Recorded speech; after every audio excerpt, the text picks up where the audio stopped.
大家好，我是阿万，来看一下前路透社驻华记者格雷去世。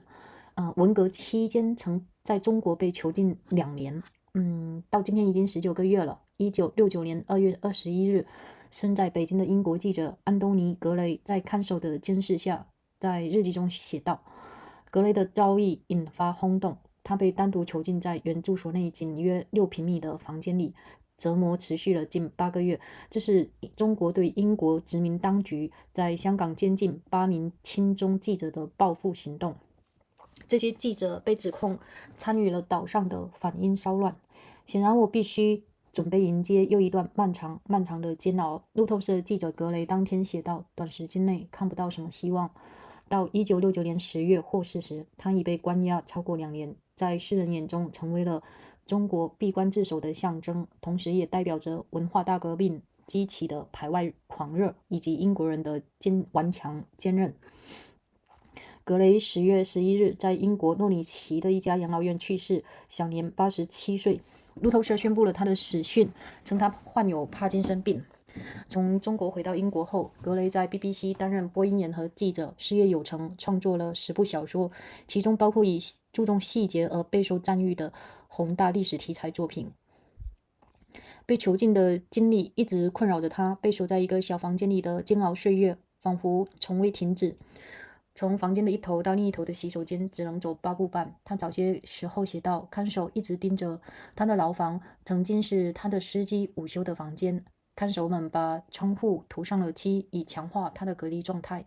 尽管最终有一扇窗户被部分打开了，几个月后，他被允许在大楼的院子里短暂散步。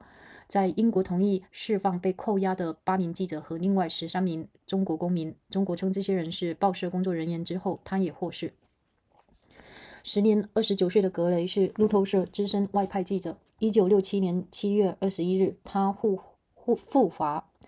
赴华任职仅4个月，被外交部传唤，被告知因英国在香港实施法西斯暴行，即日起他将被软禁于住所。8月18日，大约200名红卫兵冲进他位于紫禁城外的房子，大喊大叫。他们反剪格雷的双臂，让他弯下腰，给他涂上黑漆，当着他的面把他的猫明明吊死。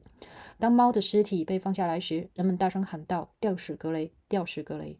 格雷后来在日记中写道：写日记时，他已经被关在这个成为牢房的房间里，墙上张贴了赞美毛泽东、谴责美帝主义的宣传海报。30多年后，格雷决定出版他用一小段铅笔速记下来的秘密笔记。为了不让看守看到，当时他把它们夹在宣传杂志《北京周报》里。整理这些陈年笔记，将他带入了一个幽暗的深渊。其女露西·格雷在他逝世后接受 BBC 采访，回忆道：“他说，父亲陷入了严重抑郁，整整1年不出门。他多年抗拒看精神科医生，后来被确诊患有创伤后应激障碍。”笔记于2009年出版，名为《人质生存指南：2年中国囚禁岁月秘录》。本书对格雷与孤独、抑郁和绝望的斗争做出了痛苦而惊人的记录，也见证了他是如何竭力维持理智的。囚禁到2个月时，他写道：周六是必审议志日。9日下午，屋外新装的高音喇叭突然响起，京剧与诅咒诡异的交织在一起。这种外界的噪音就是为了折磨他。1周后，格雷写道：今日一度瘫倒床榻，深陷绝望。为抵御抑郁，他建立起种种日常仪式，仔细记录生活中的微小细节。午餐配给的苹果，看守偶尔准许他进入楼上的常树屋，下雨时伫立在院子里。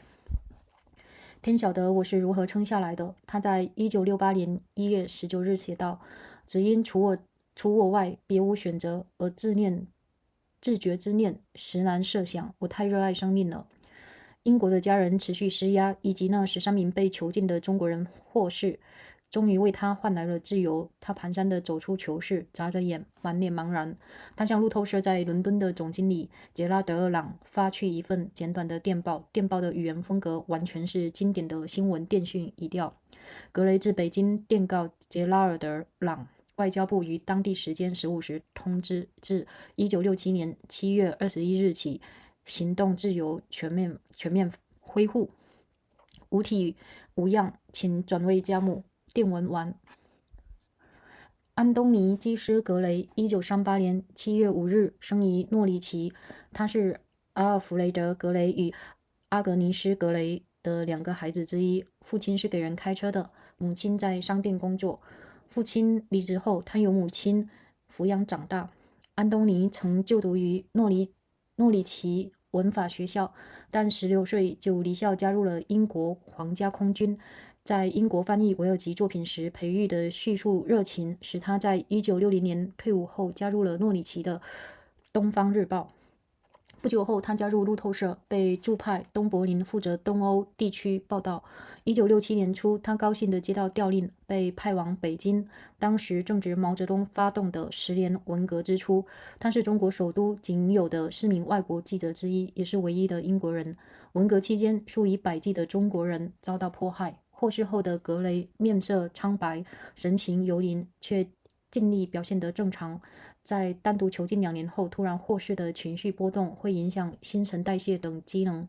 他在记者会上冷静地向媒体表示。随后他写下了自己的囚禁回忆录《北京人质》。上世纪70年代，他在 BBC 国际广播服务担任主持人，并为该广播公司制作宣传纪录片。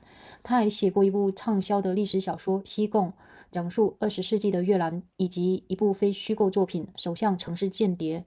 该书声称澳大利亚前总理哈罗德·霍特曾为中国从事间谍活动。该书因偏颇且研究不严谨而受到批评。1988年重返中国拍摄纪录片时，格雷偶遇当年看守，实在是很遗憾。对方告诉他，那并非针对您个人。露西·格雷告诉 BBC， 到那时他的父亲已经完全没有怨恨了。格雷于1996年为 BBC 制作了一部关于不明飞行物的广播纪录片，并开始成为法国 UFO 邪教领袖克洛德·沃里永的追随者。他还创立了一个慈善机构，帮助其他曾经沦为国家人质的受害者。除女儿露西外，他身后还留下另一个女儿克拉丽莎·格雷及2名孙辈。他的妻子雪莉·麦奎恩就是他在囚禁期间急切等待来信的那位女友，已于1995年去世。临终时，2人与分居。1969年获释初期的记忆始终铭刻在格雷的脑海里，如同被囚期间一样，他依然执着于保持镇定。1969年10月，在被关押2年多之后重获自由的那段北京时光，即便到现在，依然以一种奇异、浓烈、如梦似幻的方式留在我的记忆里。他在《人质生存指南》中写道：“那感受既令人振奋，又叫人无措，更叫人难以承受。”他还说：“当我发现自己不得不竭尽全力向旁人隐藏这些情绪，因为我最渴望的就是被视作正常人。”这篇讣告和中国的一些历史是息息的相关。希望大家我不知道，听完这个故事，我不知道会是怎样的感想。我第一个感想就是他好悲催啊，毕业后，然后加入了路透社，然后被派到东欧，然后又高兴的接到调令被派往北京。北京那个时候才4个外国记者，那就说明跟现在的一个北朝鲜有什么区别吗？然后他就这么不幸的，所有的记者如果被派往比如说这种又和平又封闭的地区的话，其实应该还是蛮兴奋的。只是没想到他才工作2个月左右，就遇到了这种历史性的事件，然后他就被囚禁了2年。所以说，这是我觉得是一个悲剧，他那一年才29岁，然后任职仅4个月。然后你说他能犯什么大错？可是就会被莫名其妙的关上了2年多。29岁的2年多和比如说我现在30几岁的2年多，还有比如一些人60几岁人的2年多，我觉得这些2年的一个长度是一个不同的一个比拟，就相当于说他也是在一个最好的年纪，然后莫名的要背一个巨大的锅。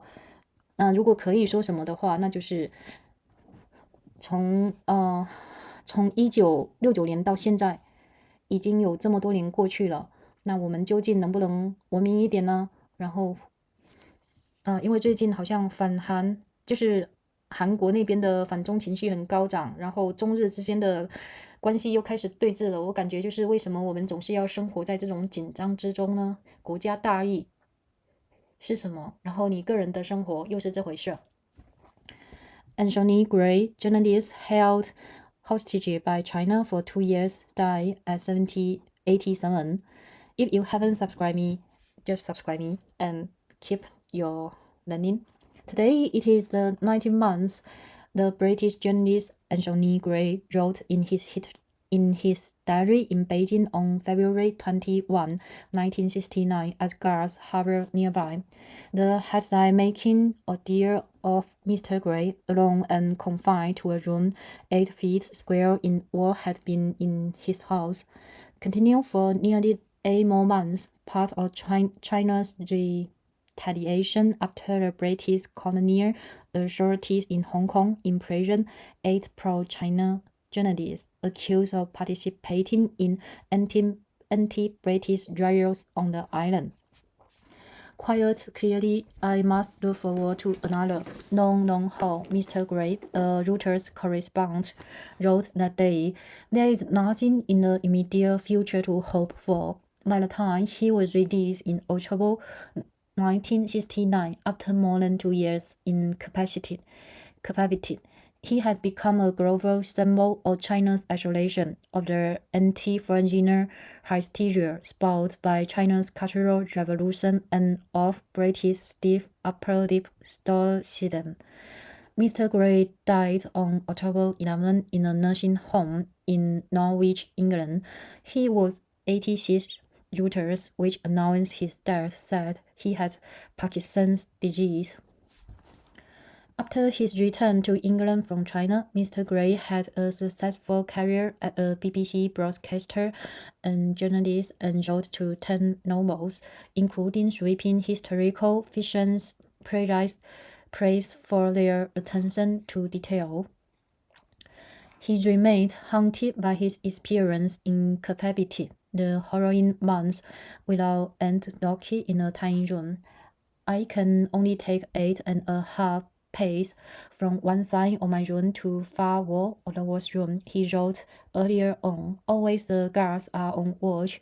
His cell was the room where his driver used to take a lunchtime nap.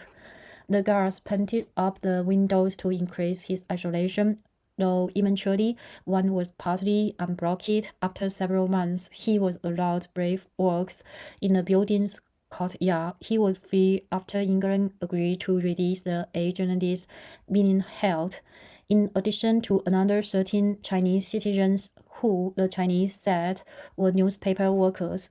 Mr. Gray was an experienced 29-year-old Reuters French correspondent in the China Post barely 4 months when he was summoned to the French ministry on July 21, 1967, and told that he would henceforth be confined to his house as a response to British fascist atrocities in Hong Kong.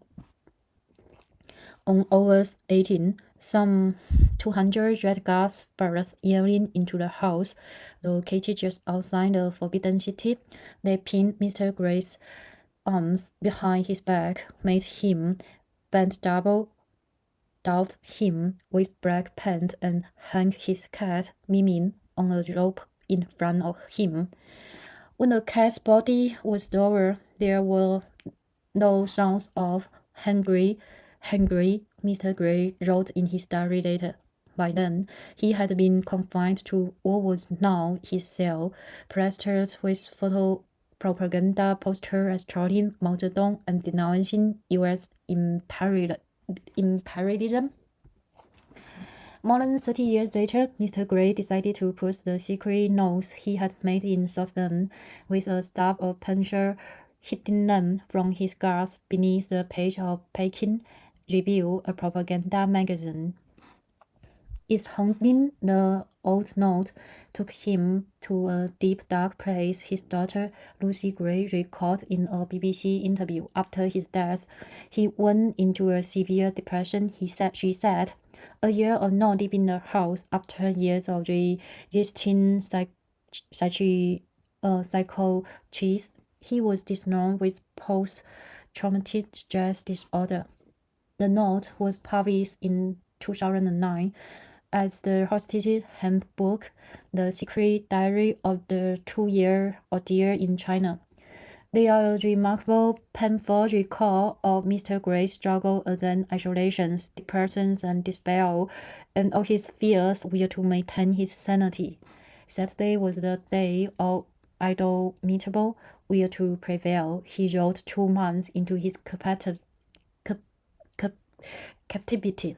Yesterday afternoon, those speakers right outside the house opened up suddenly with a strange mixture of opera and embedded. Some such noise from the outside was designed to torment him. A week later, Mr. Gray wrote, at one point today, I just need over on my bed in despair. He developed routines to stave off depression, carefully noting the minute details of his existence, the apple he was allowed at lunch, occasion forays into his upstairs library permitted by the guards, standing in the rain in the courtyard. Heaven knows how I managed to keep going, Mr. Gray wrote on January 1968. It was only because there is no alternative except killing myself. War is unthinkable. I love life too much. When he emerged blinking and bewildered from confinement, following a pressure campaign by his family in British and the release of the 13 imprisoned Chinese, he sent a brief telegram to Reuters general manager in London, Great Long. It was written in classic dry service style. As Gray packing on past Great Long summons Foreign Minister 1,500 local inform freedom of movements restored as per conditions prior January 21, 1967, and will please reassure my mother, ends. Anthony Keith Gray was born on July 5, 1938 in Norwich. He was one of 2 children of Alf Gray, who worked as a driver and chauffeur, and Agent Bulletin Gray, a shop employee. He was raised his mother, and after his parents' divorce, Anthony attended the City of Norwich Grammar School, but left at 16 for service in the Royal Air Force. Translating, the driver at school has given him a love of storytelling, and after leaving military service in 1960, he joined the Eastern Daily Press, a newspaper in Norwich. He soon signed on the Reuters, which posted him to East Berlin, from where he covered Eastern Europe. Earlier in 1967, to his delight, the agents posted him to Beijing, then known as Peking. He was one of only 4 reporters and the only Briton in the Chinese capital, then at the start of more decades-long cultural revolution in which millions of Chinese were persecuted. After his release, Mr. Gray, pale and uncertain, did his best to project an air of normality. The emotional excitement of emerging after 2 years in solitary confinement affects one's metabolism, and so on, he coolly told the reporter at a news conference. He went on to write an account for his imprisonment hostage in Peking, 1970. He was a planner on the BBC's War Service in the 1970s and produced documentary for the network. He also wrote a best-selling historical novel about Vietnam in the 20th century, Saigon, 1982, and the Prime Minister was a spy, 1983, a work of non-fiction purporting to showing that a former Prime Minister of Australia, Harold Holt, had been a spy for the Chinese. That book was criticized as tendencies and striking in his research. In 1988, when Mr. Gray went back to China to make a documentary, he met one of his former caterers. It was most unfortunate, the man told him. It wasn't personal. Lucy Gray told the BBC that by then his father didn't have any resentment at all. Mr. Gray produced a BBC radio documentary about UFOs in 1996 and became a follower of a French UFO cultist called Barihon, known as Rio. He also established a charity to help others who had been stage hostages. In addition to his daughter Lucy, he is survived by another daughter, Clarissa Gray, and 2 grandchildren. His wife, Shady McGeehan, the girlfriend whose letters he awaited anxiety in captivity, died in 1995. They were separated at her death. The period immediately after Mr. Gray's release in 1969 remained stamped in his memory. His preoccupation, as always, had been to maintain his composure, meaning free again in those earlier days of October 1969 in Peking. After more than 2 years as a hostage resides in my memory even now as a strange, very intense and dreamlike period. He wrote the Hostage Handbook. It was elating, bewildering and overwhelming all at the same time, he added. Yet I found myself compelled to do everything possible not to show those feelings to others, since above all else I wish to be as seen as normal. Thanks for your listening. Hoping your life fully with happiness and joys.